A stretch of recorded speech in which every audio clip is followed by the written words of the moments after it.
बिस्मिल्लाहिर्रहमानिर्रहीम। अस्सलाम वालेकुम। प्यारे प्यारे बहन भाइयों, कैसे हैं आप? उम्मीद है कि बिल्कुल ठीक होंगे और अल्लाह से दुआ है कि हमेशा आपको खुश आबाद और अंतम मुस्कुराता रखे और आपके मौलो दौलत और रिज़्क़ में इजाफा फरमाए। प्यारे प्यारे बहन भाइयों, जो आज मैं आपके साथ रेसिपी शेयर करने जा रही हूँ वो है दही बल्लियाँ रेसिपीज़। दही बल्लियाँ बनाना तो हर कोई जानता है, लेकिन दही बल्लियों को मज़ेदार और चटपटे बनाने का राज बहुत कम लोग जानते हैं। तो आज की वीडियो में मैं आपको बताऊंगी कि दही बल्लियों को कैसे मज़ेदार बनाएं कि खाने वाले बार बार मांगने पर मजबूर हो जाएं। तो चलते हैं अपनी रेसिपीज़ की तरफ और शुरू करते हैं अपनी आज की रेसिपीज़। इसके लिए हमारे पास हैं बल्लियाँ। 300 ग्राम बल्लियों को नीम गर्म पानी में भिगो दें।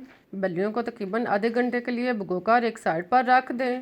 फिर आप आधा किलो दही लें और इसमें नमक 1 चम्मच या टेस्ट के मुताबिक डालें। फिर इसमें ज़ीरा पाउडर 1 चम्मच शामिल करें, काली मिर्च आधा चम्मच शामिल करें, सुरख मिर्च दानेदार 1 चम्मच और चाट मसाला 1 से 2 चम्मच डालने के बाद इसको खूब अच्छी तरह मिक्स करें और इनको एक साइड पर रख दें। अब कुछ देर के बाद आप बल्लियों को चेक करें। बल्लियां देखें अंदर तक गल चुकी हैं। आप इनको दबाकर इनका पानी जो है वो निकाल लें। बल्लियों से पानी को अच्छी तरह निकालने के बाद अब इनको एक बर्तन में डालें और फिर इसमें 2 उबले और कटे हुए आलू शामिल करें। इनको बारीक काट लें, फिर इसमें शामिल करें और फिर इसमें उबले हुए चने 1 से 1.5 कप शामिल करें। चने डालने के बाद अब इसमें 2 बारीक कटे हुए दरमियाने साइज के प्याज इसमें शामिल करें। प्याज को डालने के बाद अब इसमें 1 कप बंद गोभी इसको बारीक काट लें और फिर इसमें शामिल करें। बंद गोभी को डालने के बाद अब इसमें टमाटर 1 अदद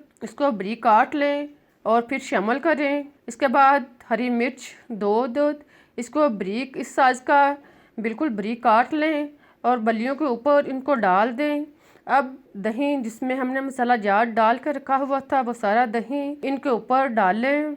दही को सारे बल्लियों के ऊपर खूब अच्छी तरह डालें। दही डालने के बाद आप इसमें हरी चटनी जो है वो शामिल करें। हरी चटनी जो है वो आप पुदीने, हरे धनिए और हरी मिर्च की हरी चटनी तैयार करके इसमें शामिल करें। अब आप इसमें खजूर और इमली की चटनी जो है वो आधा कप शामिल करें। इन सब चीज़ों को डालने के बाद अब इनको खूब अच्छी तरह मिक्स करें। सारे बल्लियों को सारे चीज़ों को अच्छी तरह मिक्स करें। अगर आप ज़रूरत महसूस करें तो आप चाट मसाला जो है वो ज़रूरत के मुताबिक या टेस्ट के मुताबिक और डाल सकते हैं। अब हमारी दही बल्लियाँ जो हैं वो तैयार हो चुकी हैं। देखें कितनी टेस्टी लग रही हैं, देखने में ही कितने मज़ेदार और टेस्टी लग रही हैं। बहुत ही आसान और सिंपल तरीके से तैयार होने वाली दही बल्लियाँ देखने से कहीं ज़्यादा खाने में मज़ेदार हैं। आप भी एक दफ़ा ज़रूर ट्राई करें। अगर आपको मेरा ये तरीका पसंद आए तो मेरे चैनल को सब्सक्राइब ज़रूर कर दीजिएगा और मुझे इजाज़त दें। मैं फिर मिलूंगी एक नई रेसिपीज़ के साथ। तब तक के लिए अल्लाह हाफिज़।